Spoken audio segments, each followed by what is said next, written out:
Hello and welcome. Thank you for joining us for this pre-recorded training. This is a merge training on the topics of eligibility verification, documentation requirements, service guidelines, and access to services criteria for mobile crisis services. My name is Avery Belyeu, and my pronouns are she and her. And we'll do additional introductions in just a moment. So before we jump into the content, we have a few slides we'd like to share. The first is a disclaimer. This presentation was prepared for the Medi-Cal Mobile Crisis Services Training and Technical Assistance Center, M-TAC, which is funded by the California Department of Healthcare Services, DHCS, and is administered by the Center for Applied Research Solutions, CARS. All material that's appearing in this presentation, except that taken directly from copyrighted sources, is in the public domain and may be reproduced or copied without permission from DHCS or the authors. But we do appreciate citation of this resource, and we have citation of the resources that we're using at the end of the presentation. Both myself and my co-presenter certify that we have no relevant relationships with any commercial or nonprofit organizations that represent a conflict of interest in this content. So mobile crisis services, just a word about mobile crisis services in general, which is the topic of all of the variety of topics that we're discussing today. Mobile crisis services provide rapid response, individual assessment, and community-based stabilization to Medi-Cal members who are experiencing a behavioral health crisis. Mobile crisis services are designed to provide relief to members experiencing a behavioral health crisis, including through de-escalation, stabilization techniques, reducing the immediate risk of danger and subsequent harm, and avoiding unnecessary emergency department care, psychiatric inpatient hospitalizations, and law enforcement involvement. So that's the goal of mobile crisis services, which this training is talking about, and the other trainings that we'll reference are all circled around this goal around the implementation of mobile crisis services. Mobile crisis services are important and an important part of our strategy for responding to individuals in crisis, in that it's more resolution focused and it works to provide relief to people in crisis in the context of their community. It also seeks to support people in crisis where they are, using the least restrictive means necessary and to involve them in their own care. A few other words about mobile crisis services and some key characteristics of what mobile crisis services should look like. It should be person-centered, trauma-informed, equity-driven. It should include a brief intervention that includes de-escalation and is resolution-focused. It should be working from a lens of the least restrictive interventions, and it should always be culturally responsive, linguistically appropriate, and accessible. So those are the undergirding principles to all of the content that we're going to present today. So now I'm going to take just a moment and introduce ourselves. I will start with myself and then turn it over to my co-presenter. My name is Avery Belyeu. My pronouns are she and her. I'm a principal at Health Management Associates. I've been working in suicide prevention and crisis intervention for about 15 years, with a special focus on high-risk groups, particularly LGBTQ community. Jennifer, I'll turn it over to you. Hi, my name is Jennifer Hodgson, and I'm also a principal at Health Management Associates. My pronouns are she and her. I taught in higher education for about 24 years, where I directed mental health, master's and doctoral level programs, where we did a lot of building out of crisis support systems in different environments, schools, primary care services, and mental health clinics. So I'm very excited to be here with you today. Thanks, Jennifer. So here's our agenda. Here's where we're headed today. We're going to start by talking about Medi-Cal eligibility verification, processes and systems, and give you some context and some things to think through, as well as some resources on that topic. That will be followed by a conversation of documentation requirements for mobile crisis services. And then finally, mobile crisis services guidelines and access to services criteria. Then we'll summarize all of the key learnings that we had throughout this presentation, so you have your good takeaways in hand. And then we'll also provide some resources at the end of the presentation. So here's what we're hoping you'll learn through this presentation: that you'll be able to describe the Medi-Cal eligibility verification process and systems, and think about how to use that knowledge to inform your own county's protocols as it relates to Medi-Cal eligibility.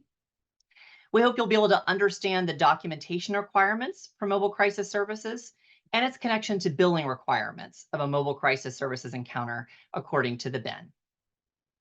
We also hope to address mobile crisis services guidelines and access to services criteria, and hope that you'll come away from this presentation with an increased understanding of that topic as well. We also want to name that this training is building on a lot of prior trainings that you also have access to. The link there takes you to where you can find recording of previous trainings, and a few that we understand to be connected to these topics include Introduction to Culturally Responsive Crisis Care for Tribal and Urban Indian People, Data Reporting for Mobile Crisis Services, and Medi-Cal Mobile Crisis Billing and Reimbursement. So as we progress throughout this presentation, you may hear us reference those presentations, and also just think about those presentations as being additional context for some of what we're presenting today. So let's get started with our first section, Medi-Cal Eligibility Verification, Processes and Systems. So a few things to kind of start us off around kind of the technical side of Medi-Cal eligibility verification, things that could inform your protocols that your county is going to develop on this topic.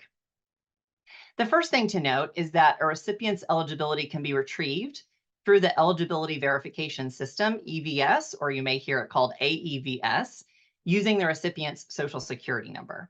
This can both be done online through a website and also through a telephone number. Just of note, if you're using the telephone number to verify eligibility, that it's not available from 12 a.m. to 2 a.m. each day. So depending on the time period when you're trying to verify eligibility, some things to keep in mind as it relates to the use of that system to verify eligibility of an individual in crisis that you're working with.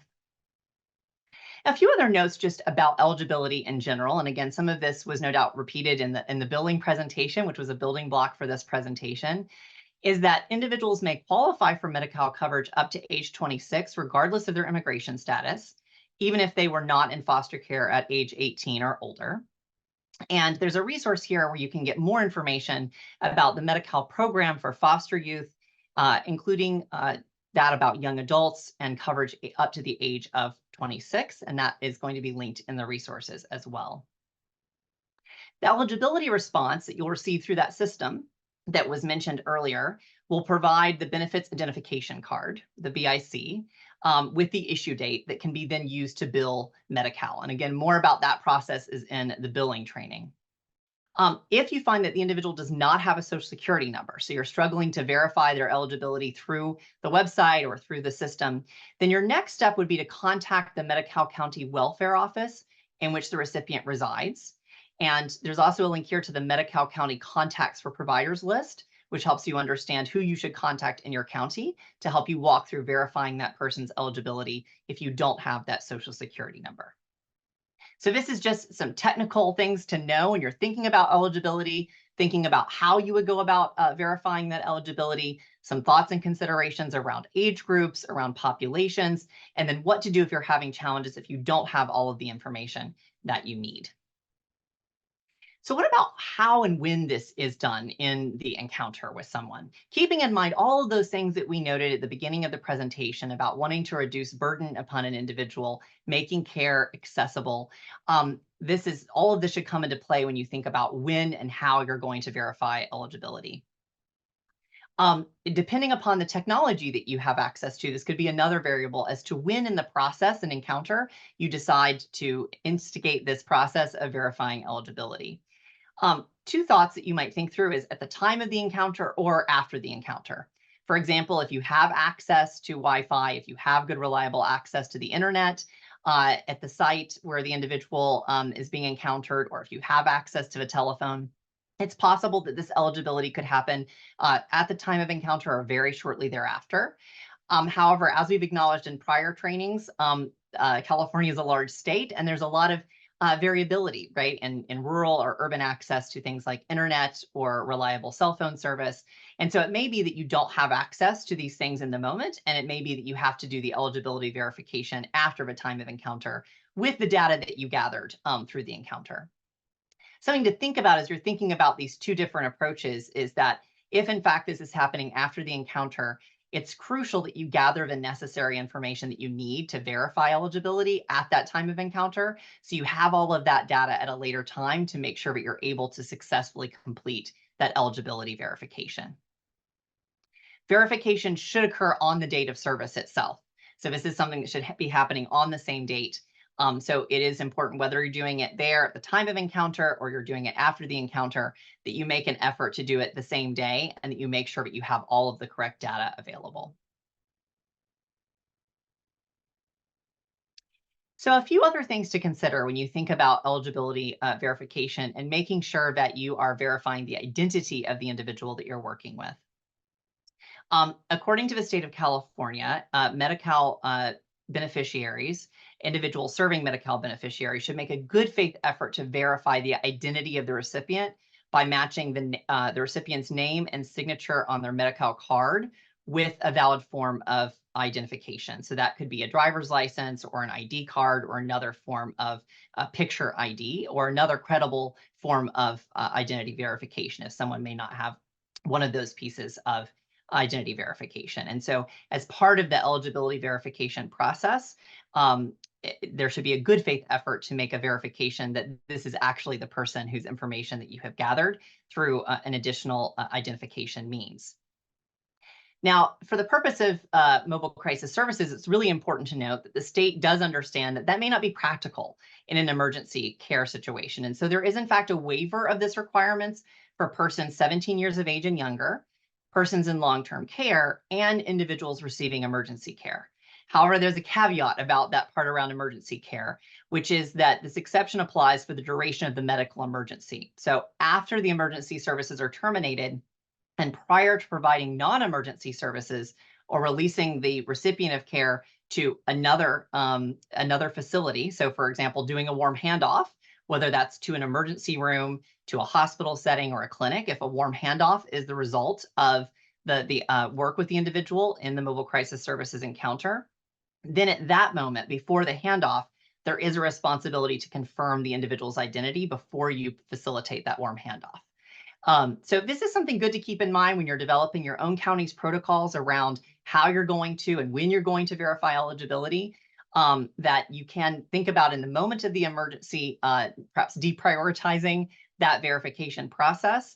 But if it's going to culminate in a warm handoff, that you would need to verify that identity prior to that warm handoff.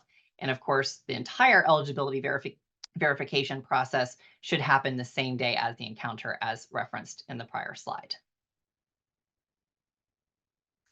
So again, I'm going to remind us that a lot of this content is related to prior presentations, specifically our billing presentation. So if you have additional questions around some of the content we've just presented, in addition to the links at the end of this presentation, I encourage you to watch the prior recorded presentation on the topic of billing. Now I'm going to turn it over to my co-presenter, Jennifer, to talk about documentation requirements for mobile crisis services. Thank you, Avery. So yes, we're going to spend a little bit of time again going over things that are building off of previous training. So if you've heard them before, that's great. And if not, if this is something new for you, we can refer you back to those prior trainings so that you can get a more in-depth understanding of the topic, should that be something that you need. So we're really glad to have you here with us today. Documentation requirements for mobile crisis. As you can imagine, it is so critically important that our systems have ways to be able to show that they did the work that's required in the benefit. So our mobile crisis teams will be documenting different aspects of the service delivery process in the member's problem list, in their medical record, and consistent with documentation requirements. DHCS has done a really great job trying to streamline these requirements across several bins. So within the bin 2325, you're going to see reference to other bins. And that is their effort of saying, listen, we're trying to tie all of these things together to reduce confusion and create some consistency. And the basic part of this for your mobile crisis service is that you want to teach your teams to be able to generate a progress note that really describes all the different components of that service, including everything from assessment at the beginning to follow-ups and check-ins after the visit is concluded.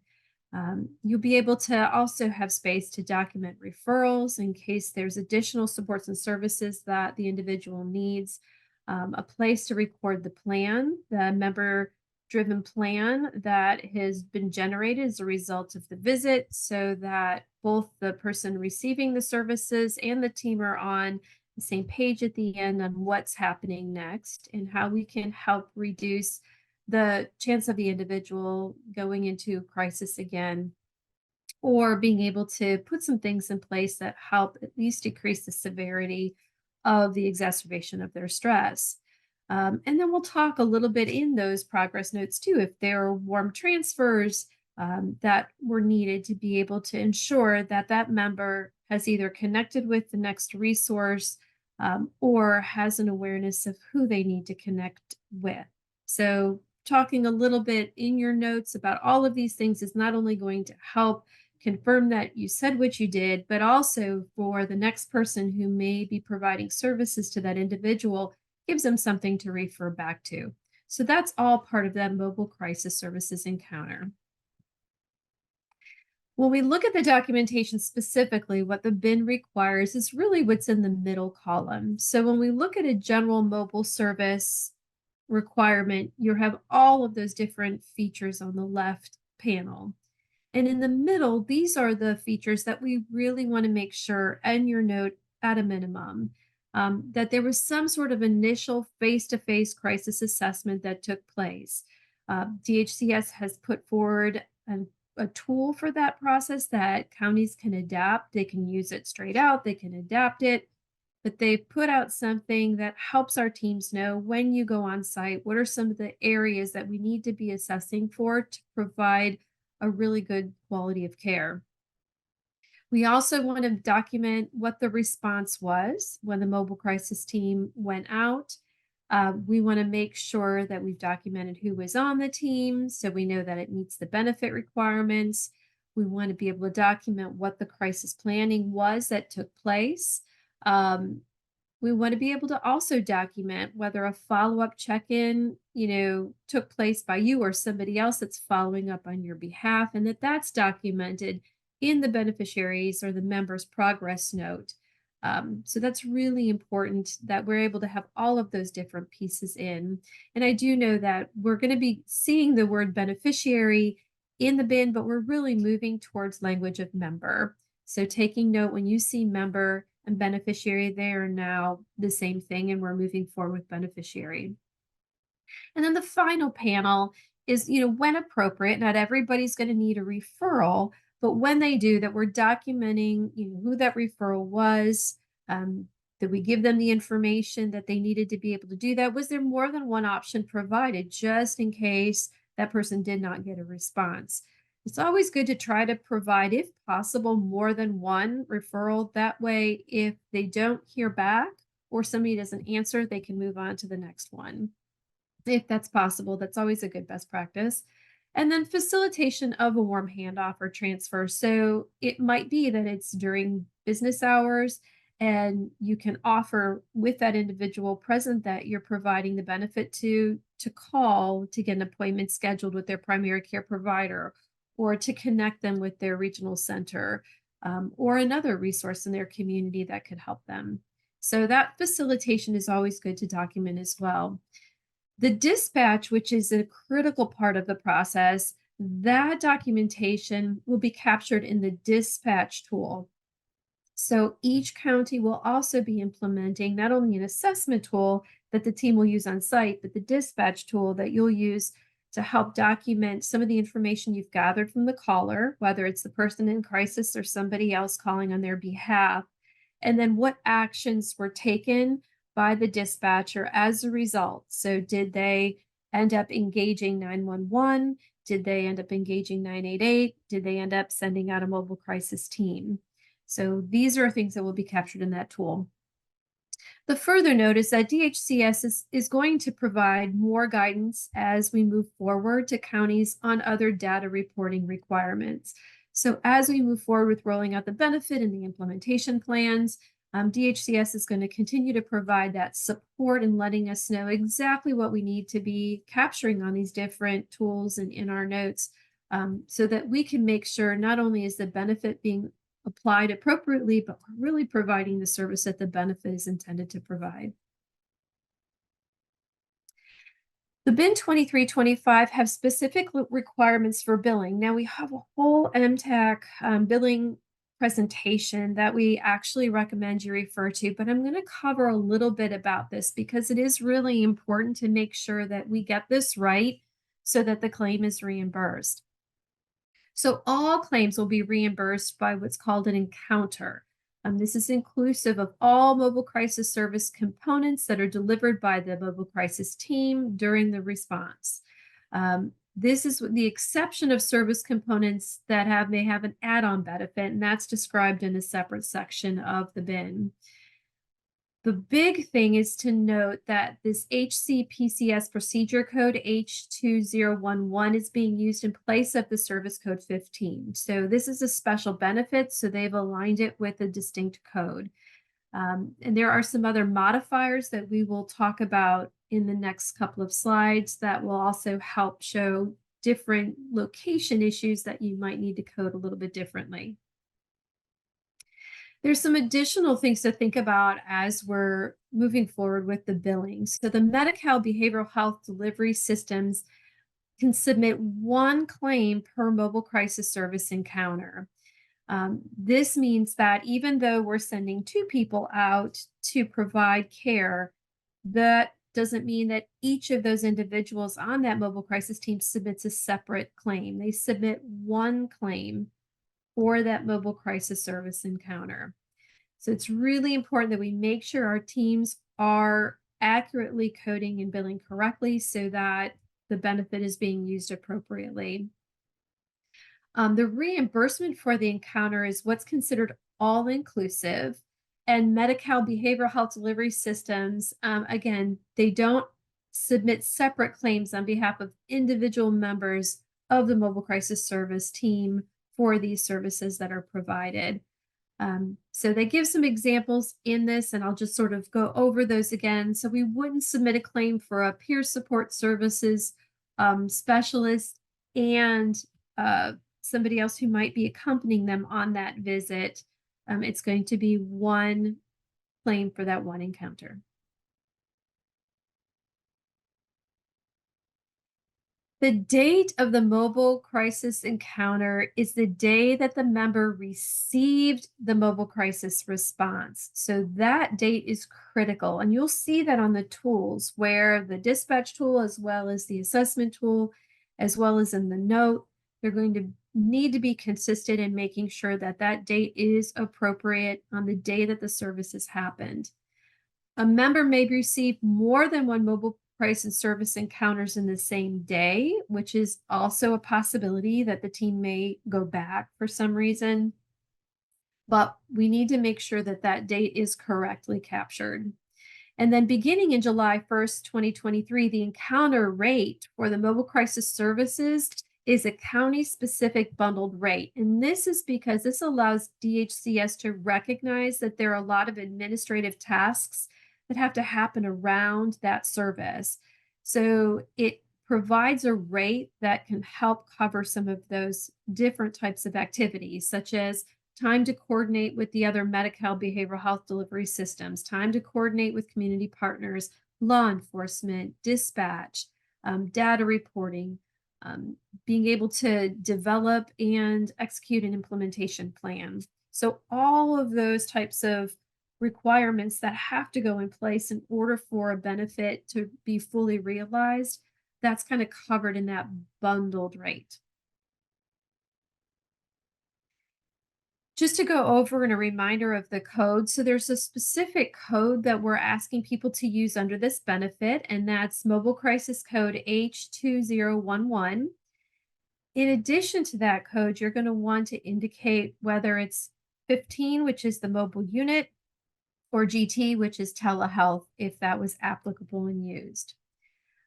There are also some add-on reimbursement codes like for transportation.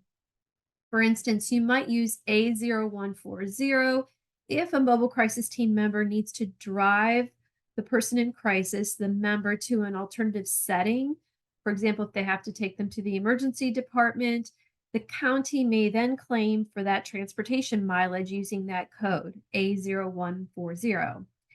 If that mobile crisis team member needs to spend staff time during that journey. So if they are receiving a service, but you're going to accompany them until they are seen at the location. So you need to go with them to stabilize them, provide the continuity support to keep them calm, assist them in the waiting period before they're able to get into the service provider, before they're admitted. You can use T2007 for that. So this recognizes that sometimes our work, even when we conclude the crisis planning portion of our visit, we may need to continue during that transition phase where transportation is taking place, getting that member to the next level of care.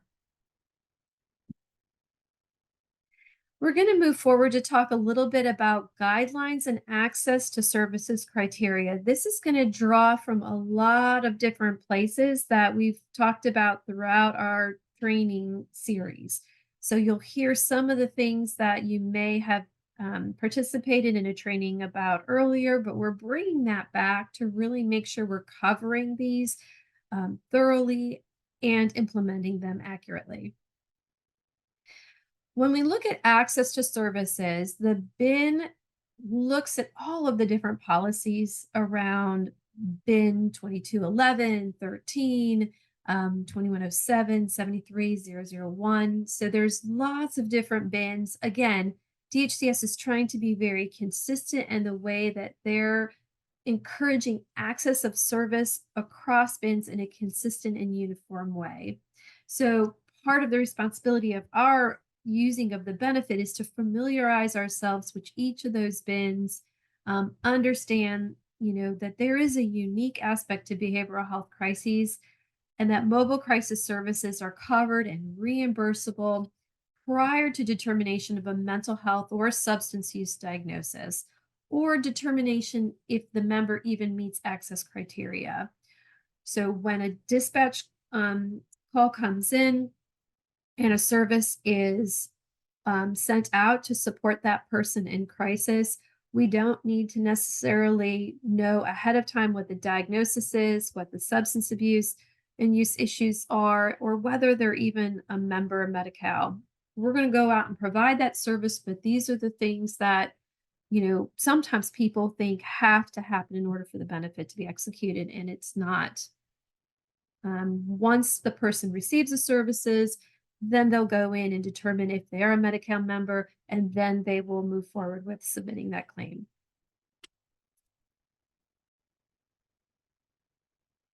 The other important thing with access to services is to really understand the county's communities, regions, the whole service landscape, because some of our regions are very disparate as far as differences between different neighborhoods, geographic regions. So as we're beginning to develop our implementation plans or executing them, reaching out into our communities, and as our service becomes more and more known, we'll find ourselves really expanding these relationships that we have with different populations in our community, different cultural groups. It could be faith-based groups. It could be groups of different races and ethnicities, age groups.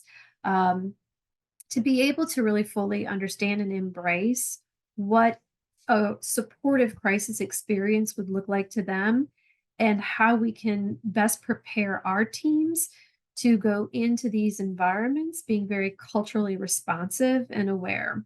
And we'll talk about some examples of those in a little bit, but really learning from your service area community and not just about what the concerns are, but what the strengths are. What are the resiliency factors that our teams need to know about, the kinds of supports that they may or may not have in place in their communities that they can be brought into that plan, that crisis plan that we're going to be developing.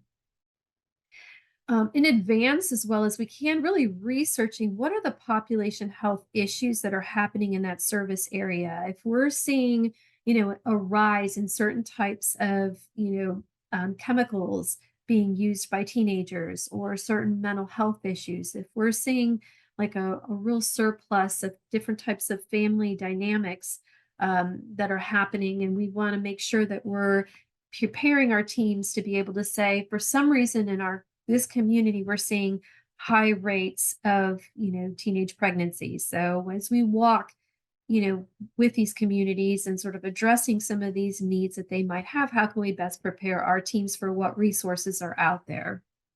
So again, if it increases in depression or anxiety, different types of mental health needs or issues, we just want to be sure, in addition to chronic illnesses and diseases. So if we have rises in communicable diseases, definitely want to make sure that we're informing our teams. I think about now with challenges coming out with the flu. So how do we best prepare our teams with the necessary PPE as they're moving into different spaces? And if there is a rise in the flu or other types of viruses, being able to know about those health issues so that our teams can best be prepared and safe as they're moving into these spaces. We want to make sure we're gaining really good awareness of what the social determinants of health needs are, whether particular communities are struggling with housing issues. We're seeing increased rates of interpersonal violence. We have aging communities where we're seeing a lot of people who are moving into this space of worrying about social isolation. Being able to really understand what those different unique needs are of our communities and preparing for those. Really familiarizing ourselves too with the geographic boundaries of where our different regions are, what are the terrain issues that might happen. So some people might be going into areas where they need different types of equipment in case they get stuck in the mud or the snow. Some types of cars may or may not do well in certain types of geography. So being able to know, okay, where are we going to be sending our teams out to? What's the geography look like? Are there going to be stretches along the way where they're going to struggle getting a cell phone signal? Do our teams have the boosters that they need to be able to maintain that signal? So these are the things, and I would say aligning yourself with the emergency services that are already available in your counties to find out what are they using, what challenges are they finding and observing.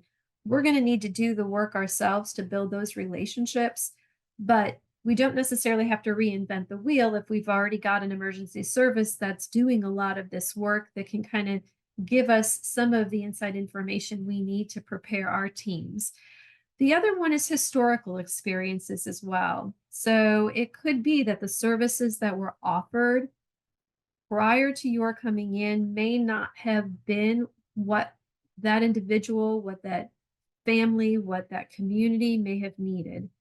So, along with providing good care, we may be doing some historical healing that comes with people coming into certain areas and not always having been people who were safe or who were supportive.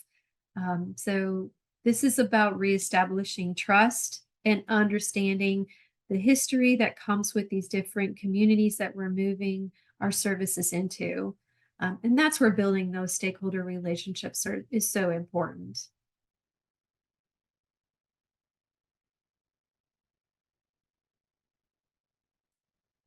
We know that California hosts the largest tribal population in the country, and we have had just some exceptional trainings through M-TAC on working with tribal communities. So, really encourage, if this isn't a population that you have served a lot in your time and your experience, or maybe you're familiar with one tribal nation and not another, lean into this opportunity to learn, look over some of those trainings, and then take that opportunity to move deeper into your own understanding. So that's where the cultural humility part of this comes in, as it's our own challenge to create our own learning. And that could be, reviewing materials that we need to review, watching, certain training videos that we may need to watch because it's something new for us or something we haven't done a lot, or just to appreciate, all the different components of a cultural group that we may need to understand now, whereas prior to we may only needed to know about a certain aspect, and now we're really wanting to expand that. Our California counties with the largest tribal populations are Los Angeles, San Diego, San Jose, San Joaquin, and San Bernardino and Riverside. And that's according to World Population Review. And then our counties with the highest percentage of tribal populations are Alpine, Inyo, Del Norte, Humboldt, Mendocino, and Siskiyou. So these may apt to change at different points, but to know in your county where these different reservations are, where these different groups are, is really important to preparing your teams. The other thing is to do land acknowledgments. So when we are engaging in these stakeholder meetings, it's really meaningful to be able to start them out in support of our Indigenous communities, honoring their enduring stewardship of the lands, as well as elevating the presence and the voices of the Native peoples, past, present, and future. So recognizing that some of the historical oppression that's happened in these communities in order to be able to provide this benefit means acknowledgement of what this land means, what's happened here, and that we're bringing forward those voices as well as the ones for today and the ones we're hoping to help tomorrow. Another access piece that we really wanted to bring forward is how do you best match people who are receiving these mobile crisis services to available community services? And so a lot of the work that our teams are doing through their assessment process and the crisis resolution outcome is linking or referring them. A lot of our population either aren't aware of what services are available to them, whether or not they would qualify. For some people, they're just so struggling with stress that they don't even think they matter.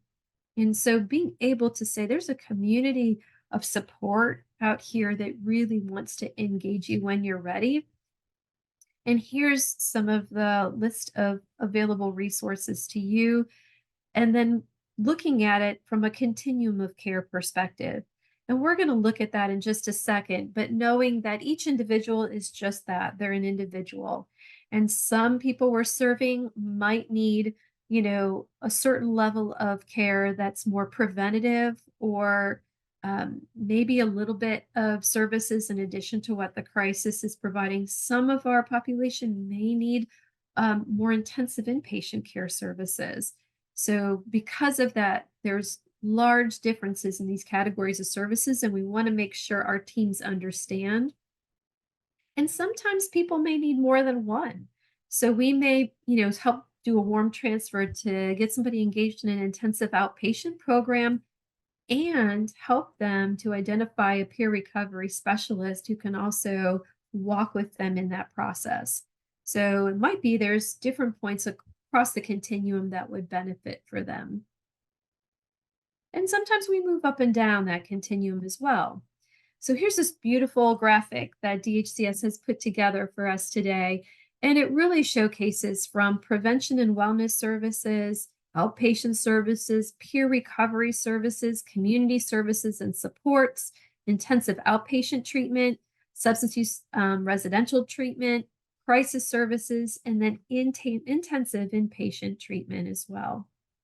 So these can be a wide variety of options available, but you can imagine a person in crisis, for them to have to think about which one is best for them at this moment may not be possible. So that's where our teams step in, and we're really doing that thoughtful listening. And then as people start to calm, to think about, okay, what is most needed? What would be most beneficial for this individual? And what points across this continuum can we see them tapping into? And then when we do our follow up, if for some reason, it wasn't the best referral, we can always amend that. We can always make those adjustments and match them with other resources and supports that day we just didn't realize were going to be what they needed. So please know that follow up is that really important time for us to be able to just go over that care plan and see if there's a different continuum of care service that can benefit them. Again, these warm handoffs can help facilitate connecting people. Think about it when you're going to be engaging in something new, depending on your level of comfort, just even dialing the phone can be a challenge. Taking that next step. For some people, it's a fear of failure. It's a fear of what happens if I try and it doesn't work, then what do I have? So our teams are there to sort of build that support, help them to be able to see a possibility and connecting with that resource and maybe even walking them through that in that moment. We may actually also help to arrange or provide transportation to make sure that that person feels the support they need in that warm transfer. We may help them research available local, regional, community resources to see if there's something that would be closer to them or maybe offered in a telehealth format, so that we can really create a person centered plan. We want to also think about it from a trauma informed and culturally responsive approach. If we have somebody who's really looking to receive services in their preferred language, or somebody who would like to receive services from a place where they're providing a trauma informed approach, or we're being trauma informed and thinking about this person does not want to go to that facility because of a past experience and they've had a trauma. Can we find a different one that would help them? So, really thinking about what does that individual need to be able to build a care plan that's going to work best for them, and then operating from that trauma informed, culturally responsive place. I like to, at the end, also to implement like a scaling question. So on a scale of 1 to 10, 10 being you're most likely going to, find that resource, something you'll use, to 0 being not a chance, where are you at? And if the person isn't on the upper end of that scale where they're feeling like that's something they want to do, they're going to call, they're going to go. That's a good indication to me as the support interventionist to go back and revisit, is it the right community service? Is it the right level of care across the continuum? Um, have I really understood the need? So just as a little tip, hot tip, sometimes that scaling question can help with that. Also engaging again in motivational interviewing. So we have a whole training on motivational interviewing, which allows us to develop that person-centered plan. So we shouldn't necessarily be in a directive space, that we're walking with somebody and thinking about their own change process and experience. And unless it's one of those situations where we really have to make an action in order to save a life, sometimes these motivational interviewing techniques are really the most effective approach at understanding ambivalence, rolling with resistance, developing a SMART goal that's really going to work best for that person instead of one that we're thinking is best for that individual. So that's where it's a really important skill to be able to have before we go and work with people. That way we're getting them to the right point in care. When we talk again about tribal communities and the care continuum, we learned from previous trainings and really want to bring that back, that we have to really think a little bit differently about that continuum of care and what's all involved. For our tribal populations, crisis may not be one event, but it's really connected to a lot of systemic discrimination that's rooted in colonization, forced relocations, disruptions in healthy family functioning, erosions of cultural practices, limited behavioral health resources. So until there's a sense that we really understand the expanse of that crisis event, it can be very difficult for people to want to engage in moving on that continuum with us. Tribal communities also have very, very strong familial and communal bonds. So if given permission, when it's appropriate or if they're available during dispatch, our mobile crisis teams should prioritize involving those support networks as first line responders in the crisis situations. This can include family members, tribal elders, community leaders who really have valuable insights to offer.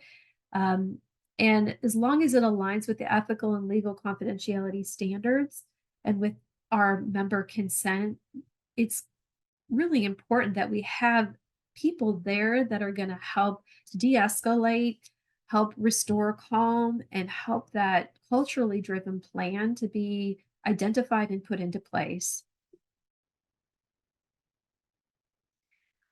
We really want to uplift those kinship roles. And again, really looking toward the elders to help resolve these family crises. They hold a significant amount of influence and wisdom within the tribal communities. So, if the member understands that we understand that, we're more likely being able to help coordinate services and improve health outcomes. That's where the stakeholder meetings in the very beginning come in handy because once we're able to identify where those resources and supports are for those communities, we'll have those collaborative partners built in.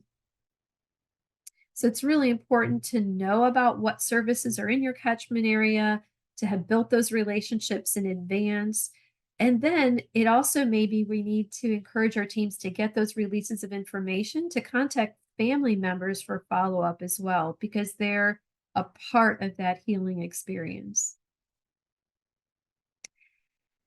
So, to draw to a close for today's training, we're going to go over just a few summary points. The first one is it's very important to familiarize yourself with the bin and all the links that are in bin 2325, as they have valuable information around eligibility and verification, documentation and billing, and access to services. Our mobile crisis teams should really have to document all service components that are delivered to the member, including any follow up check ins, referrals to ongoing supports, crisis planning, warm handoff or transfers that are made as part of that mobile crisis encounter. Our Medi-Cal behavioral health delivery systems submit one claim per crisis services encounter, which must include the four minimum components of that Medi-Cal reimbursable counter that we talked about in that center panel on the previous slide. The mobile crisis service that is most beneficial to county members should be grounded in the identities, available resources, and cultural customs for healing and the accessibility needs for that individual so that they truly have access to that full continuum of care. These stakeholder engagement meetings that we talked about also are really important to make sure we're delivering, designing, and improving services. So, not only at the beginning when we're standing up our mobile crisis service support system, but throughout our experience, every so often re-engaging to see how are we doing and delivering that culturally responsive care. Is the trust being built? Are we really listening to what our communities are telling us and what really needs to change or improve or stay the same? And are we collaborating to determine the next steps? And then the other is our tribal communities, again, having those strong familial communal bonds, to really using those as a support to the work that we're doing so that when we move into a space that is where somebody's feeling particularly vulnerable, that they have all the necessary supports that are familiar to them to help them through that moment and in the future. So I want to end the training today by thanking you for your time. We know that you're doing an incredible amount of work to support the people in your communities, and we are here to support you. If there's any questions that you have after this training, feel free to email. There's some information at the end of the presentation, references as well as contact information so that you can get your questions answered. There's also office hours that you can sign into where you can go in and ask questions that could be from this presentation or about something else. But we really thank you for your time and take care.